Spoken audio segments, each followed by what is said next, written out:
Tere! Kas te teate, kuidas üks rahvas saab tagasi oma vabaduse ilma sõjata?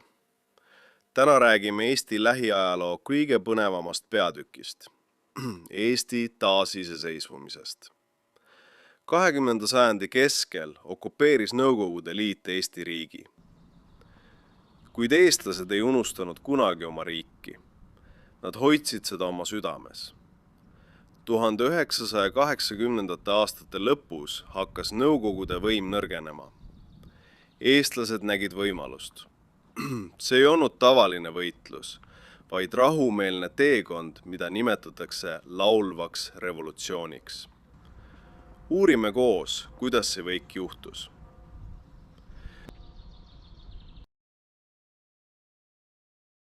Uus ärkamisaeg sai alguse fosforiidisõjast. 1987. aasta protestilainest, mis puhkes plaanist rajada Virumaale, praegused Lääne-Virumaa alad, hiiglaslikud fosforiidikaevandused. Ajakirjandus tõi teema avalikkuse ette. Eesti Televisiooni saade Panda rääkis esimest korda kaevanduste ohtudest ja kui Moskva ametnik kinnitas, et kaevandused tuleb kiiresti avada, vallandus rahva pahameel. Üliõpilased, teadlased ja tavainimesed ühinesid. Kollased T-särgid kirjaga fosforiit, tänan, ei, said protesti sümboliks. Surve oli nii tugev, et 1987. aasta suvel lükati fosforiidikaevanduste rajamine määramata ajaks edasi. Kui fosforiiti oleks hakatud kaevandama, oleks Virumaa loodus saanud väga palju kahjustada. Maastik oleks muutunud ja kaevanduste tõttu oleks Eestisse tulnud palju võõrtöölisi. See oleks võinud muuta Eesti rahvaarvu ja rahvuste tasakaalu. Õnneks suutsid eestlased fosforiidisõja kindlalt võita. Fosforiidisõda oli esimene suur rahvavõit ja esimene samm Eesti vabaduse poole.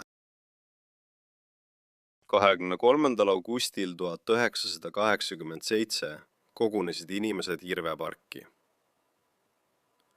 See oli esimene avalik poliitiline meeleavaldus pärast aastakümneid kestnud vaikust. MRPAEG oli Eestis aastatel 1987 kuni 1988 tegutsenud rühm. Nende eesmärk oli rääkida avalikult Molotovi-Ribbentropi paktist ja selle salajastest kokkulepetest ning selgitada, kuidas need mõjutasid Eesti saatust. Rühm soovis, et need tagajärjed lõpetataks ja Eesti saaks uuesti vabaks. See salajane kokkulepe viis Eesti okupeerimiseni. Dokument ütleb: Hirvepargi miiting etendas olulist rolli ühiskonna politiseerumisel. Hirvepark avas inimeste silmad ja taastas ajaloomälu. Laulev revolutsioon oli Eestis aastatel 1987 kuni 1991 toimunud rahumeelne vabadusliikumine. See algas siis, kui Nõukogude Liit hakkas muutuma ja inimesed julgesid rohkem rääkida. Olulised sündmused olid Hirvepargi miiting, fosforiidisõda ja IME ettepanek, mis näitasid, et rahvas soovib ise otsustada oma maa tuleviku üle. 1988. aastal hakkasid inimesed suurüritustel laulma isamaalisi laule, mida varem ei tohtinud avalikult esitada. Laulud nagu Alo Mattiiseni isamaalised laulud tõid rahva kokku ja andsid neile julguse. Toimusid öölaulupeod, kus tuhanded inimesed kõndisid Raekoja platsilt lauluväljakule ja laulsid üheskoos. Seal korraldas Mart Mikk koos ansambliga Rodeo öiseid rock-kontserte. 1989. aastal toimus Balti kett. Eesti, Läti ja Leedu inimesed moodustasid 620 kilomeetri pikkuse inimketi, et näidata maailmale oma vabadusohtu. See oli üks maailma suurimaid rahumeelseid proteste. 1988. aasta sügisel toimus Eestis väga tähtis sündmus. 16. novembril võttis Eesti NSV Ülemnõukogu vastu suveräänsusdeklaratsiooni, mis kuulutas, et Eesti seadused on riigi territooriumil kõige tähtsamad ja seisavad kõrgemal Nõukogude Liidu seadustest. See oli esimene kord, kui Eesti juhtkond ütles selgelt, et riik peab ise otsustama oma tuleviku üle. Deklaratsioonis öeldi, et Eesti NSV-l peab olema kõrgeim võim oma maa üle ning suveräänsus peab olema terviklik ja jagamatu. Samal päeval tehti ka ettepanek sõlmida NSV Liiduga uus liiduleping, mis oleks andnud Eestile rohkem iseseisvust, kuid Moskva ei olnud sellega nõus. Praegune leht. Deklaratsiooni kohaselt kuulub Eesti NSV-le tema kõrgeimate võimu, valitsemis- ja kohtuorganite näol kõrgeim võim oma. Dokument avaldati erinumbris nii eesti kui vene keeles, mis näitas, et see oli kogu ühiskonnale oluline teade. Kuigi Nõukogude Liit kuulutas deklaratsiooni hiljem põhiseadusega vastuolus olevaks, jäi see Eesti jaoks väga tähtsaks sammuks. Jurist Enn Sarv nimetas seda Eesti vabanemisprotsessi juriidiliseks alguseks. Praegune leht.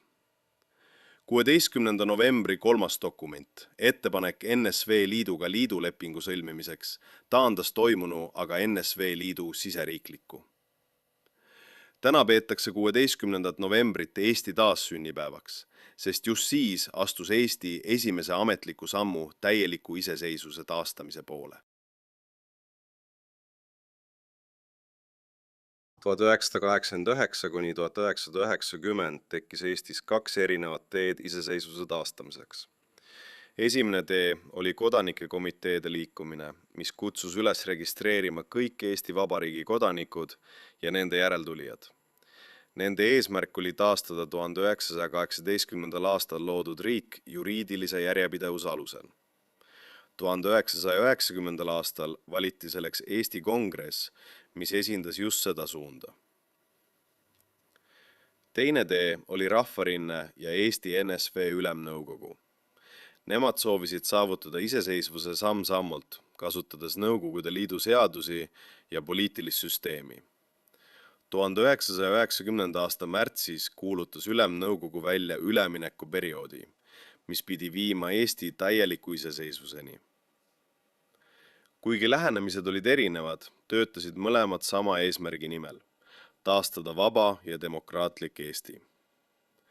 20. augustil 1991 ühinesid need teed, kui Ülemnõukogu kuulutas välja Eesti iseseisvuse taastamise. 1990. aastate algus oli Eestis väga raske. Kauplustes oli vähe toitu ja igapäevaseid kaupu. Leiva, suhkru ja või ostmiseks tuli kasutada talonge ning inimesed seisid pikkades järjekordades. Samal ajal püüdis interliikumine, mis oli iseseisvuse vastu, riigis võimu haarata.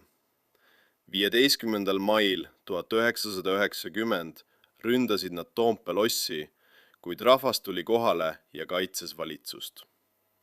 See näitas, et enamik inimesi soovis vaba Eestit.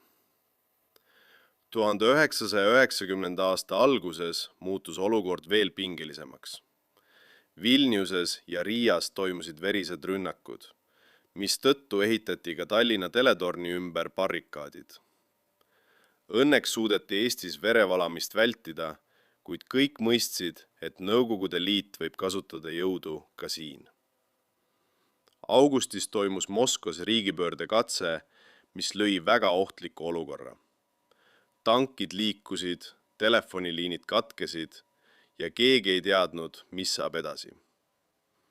Eesti poliitikud otsustasid tegutseda kiiresti. 20. augustil 1991 kell 23.02 võttis Ülemnõukogu vastu otsuse taastada Eesti riiklik iseseisvus. See oli hetk, mil Eesti sai taas vabaks riigiks. Esimesena tunnustas meid Island, peagi järgnesid teised riigid. Septembris võeti Eesti ÜRO liikmeks. See öö muutis Eesti ajalugu. Pärast iseseisvuse taastamist algas suur töö. 1992. aastal võeti kasutusele kroon. Samal aastal kiideti heaks uus põhiseadus. Presidendiks valiti Lennart Meri. 1993. augustil 1994 lahkusid Eestist viimased võõrväed. 1994. aastal liitus Eesti Euroopa Liidu ja NATOga. Täna oleme vaba, turvaline ja edukas e-riik. Hoidkem ja väärtustagem oma vabadust. Lennart Meri oli Eesti kirjanik, filmirežissöör ja poliitik, kes sai 1992. aastal taasiseseisvunud Eesti esimeseks presidendiks. Ta oli haritud ja laia silmaringiga mees, kes oskas siduda kultuuri, ajaloo ja poliitika. Meri õppis Tartu Ülikoolis ajaloo erialal ning töötas enne poliitikasse minekut kirjaniku ja dokumentalistina. Tema reisiraamatud nagu Hõbevalge ja Tulemägede maale tutvustasid Eesti ajalugu ja rahvustunnet põneval moel. Presidendina aitas Meri tugevdada Eesti suhteid Euroopa riikidega ja toetas liitumist NATO ning Euroopa Liiduga. Ta oli tuntud oma terava mõistuse ja huumorimeele poolest. Lennart Meri uskus, et väike rahvas saab olla suur, kui ta hoiab oma keelt, kultuuri ja väärikust. Tema tegevus pani tugeva aluse Eesti rahvusvahelisele mainele ja demokraatiale.